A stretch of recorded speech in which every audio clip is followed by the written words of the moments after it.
So you guys know my friend Legary, right? He was in my Robin Hood review and Red Dawn review, and he texted me after I saw this film and asked me how it was. Well, Legary, if you want to find out, watch the rest of this review, because this review is dedicated to you, buddy. Suzanne, you're all that I wanted of a girl. You're all that I need in the world. I'm your child, make me blush, drive me wild. Suzanne, you're all that I wanted. Hey guys, Mr. Google here to review Movie 43.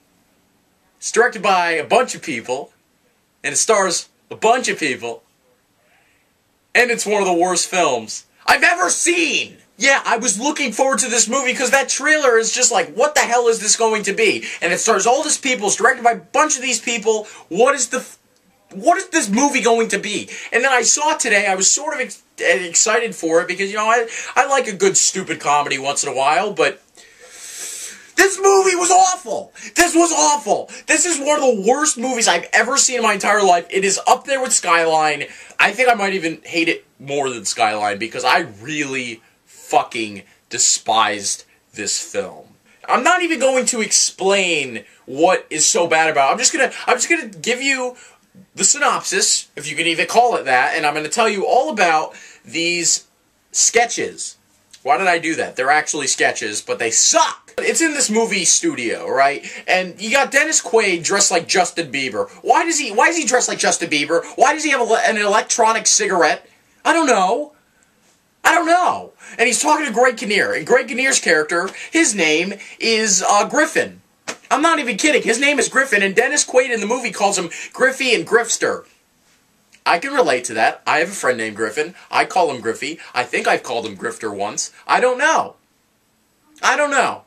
And Dennis Quaid has this idea, or multiple ideas, for this one movie. A bunch of movies with all these sketches, and that's movie 43 for you. It's all the sketches are inside the mind of Dennis Quaid. Who cares about Dennis Quaid anymore? He sucks!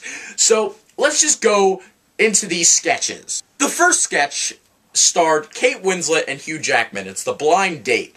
And, you know, things seem to be going alright until Hugh Jackman takes off his fucking scarf and has balls on his neck. Why does he have balls on his neck? I don't know. It's not funny at all. I'm just thinking about it right now. A pube from his balls drops in his soup. I really don't want to talk about that one.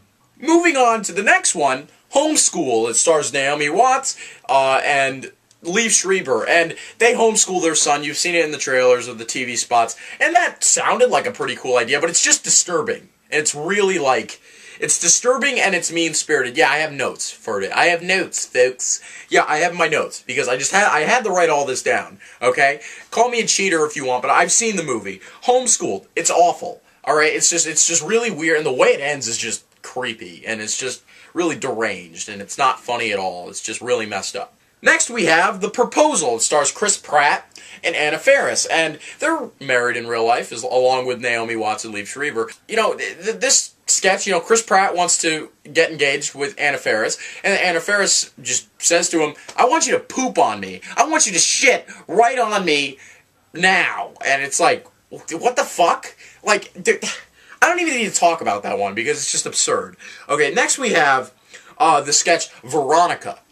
It stars Emma Stone and Kieran Culkin, and I really don't know what this was. It's not even one of the worst ones in the movie. It actually sort of worked because of Kieran Culkin and Emma Stone.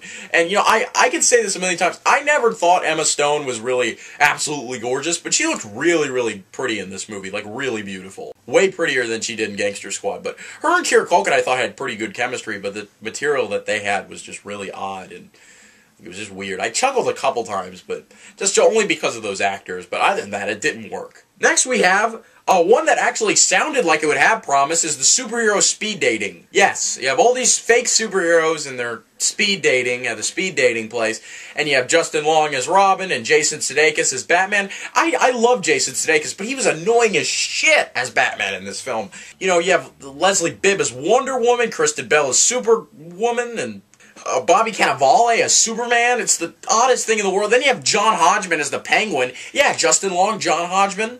They were Mac and PC. It's a Mac and PC reunion. What? Who cares? It was just a really odd little sketch. It's not one of the worst ones that was in the film, but it was just like...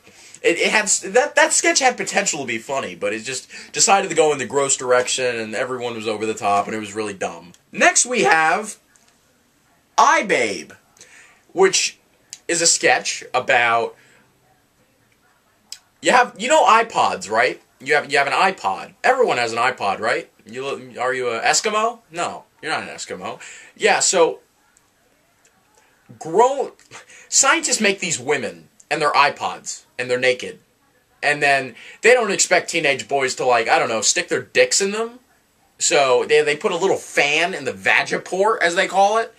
I don't even want to talk about that plot. All I have to say is Richard Gere is in this sketch, and he sucks.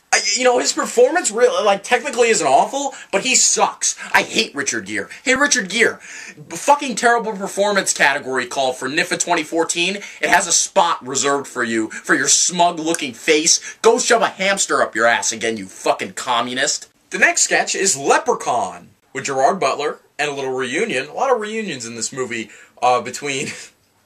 Johnny Knoxville and Sean William Scott, and they were in the Dukes of Hazzard. We all love Dukes of Hazzard, right? No, you suck if you do. And Gerard Butler plays two leprechauns, not one, but two, and they catch a leprechaun, and then they have a pot of gold. It's very bloody for some reason. It's very violent, that sketch. It's not funny at all. It's just not. It's like Gerard Butler saying balls a million times is not funny. And then one of the last ones was Truth or Dare, which actually started off sort of decent. The dialogue was sort of okay, and I sort of like the chemistry between Stephen Merchant and Halle Berry. What the fuck? Yeah, Halle Berry's in this movie. What the fuck is up with Halle Berry? Is she doing crack? Like, is she her character from Jungle Fever? Like, what the fuck? Like, and she's in that stupid movie with Abigail Breslin called The Call. Like, what is going on with Halle Berry? Anyway, the sketch started off alright, and then it just got ludicrous and dumb and stupid, and then they just brought Snooki in for no reason. Like, what the hell? And then the last sketch I want to talk about, and it's the last sketch that was in the movie before the end credits. There's one after the end credits. I don't want to give away until I get to it. So, yeah, Victory's Glory. This was the only sketch that made me laugh out loud due to one person and one person only. That might save this movie from being, from not being the worst movie of the new decade over Skyline. Terrence Howard. I love Terrence Howard. He's a great dramatic actor, great comedic actor. He's very funny, he's very charismatic. And in this sketch, I thought he actually gave it his all. And I thought he was really, really funny. And just, I know a majority of his lines were in the trailer, but he really made it work and made it seem fresh, like you haven't seen it before. I thought he was hysterical in his one little segment. But other than that, this movie was complete dog shit, and you shouldn't see it. I mean, really. Neck testicles. Shitting on people. Eye babes. Vagiports.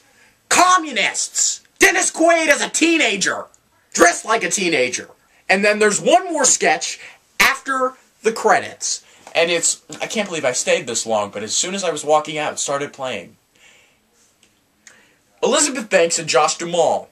They're a happy couple.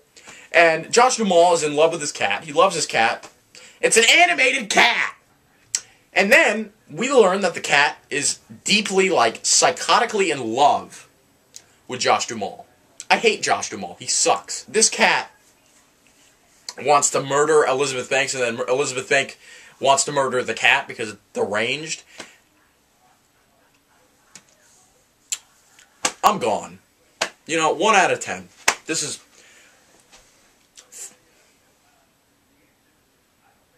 No.